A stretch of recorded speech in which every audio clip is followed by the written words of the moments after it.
ببلاتكس هذوما مع المطرودين، مع المعطلين عن العمل، مع الأحرار، الأحزاب الثورية، المنظمات اللي شاد تصحيح في مبادئ وأهداف الثورة تواصل الطريق. الآن هالحكومة هذه عارية عن كل اللي كانت تقول فيه خالد خليونا نخدموا. هاو أكثر من عام قالت راهو باش نجيبوا الفلوس.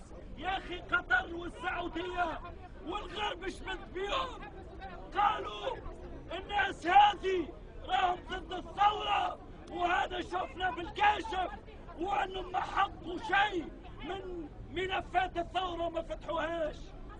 اليوم الناس هذه فدت كيما فدت من بن علي والطرابلسية. الشعب فد بالطرابلسية جد. الشعب فد بالطرابلسية جد. الشعب فد بالطرابلسية جد.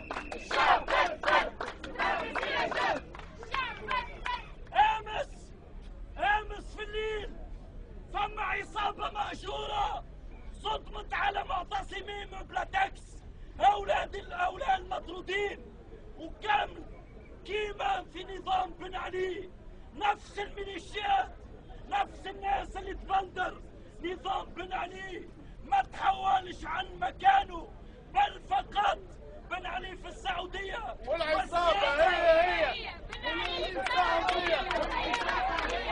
بن علي في السعودية. بن علي في السعودية. العصابة هي بن علي في السعودية. العصابة هي بن علي في السعودية. نظام بن علي أصبحت له ونهبانة مظلومة ونهبانة مظلومة ونهبانة مظلومة ونهبانة. إذن نحن في هذه الوقفة نعبر عن احتجاجنا، مقاومتنا، مساندتنا، مطالبتنا بإطلاق سراح الموقوفين، بفتح الملفات الحقيقية، تطهير القضاء، تطهير الأمن، الداخلية اللي ما زالت داخلية إرهاب، وزارة الداخلية عصابة إرهابية. وزارة الداخلية وزارة إرهابية. وزارة الداخلية وزارة إرهابية. وزارة الداخلية وزارة إرهابية. وزارة الداخلية وزارة إرهابية. الشعب هذا قرر باش ما يسكتش 23 سنة أخرين، قرر باش يبقى في الساحات، في الشوارع، في الميادين، حتى يسقط كل نظام يعادي الثورة.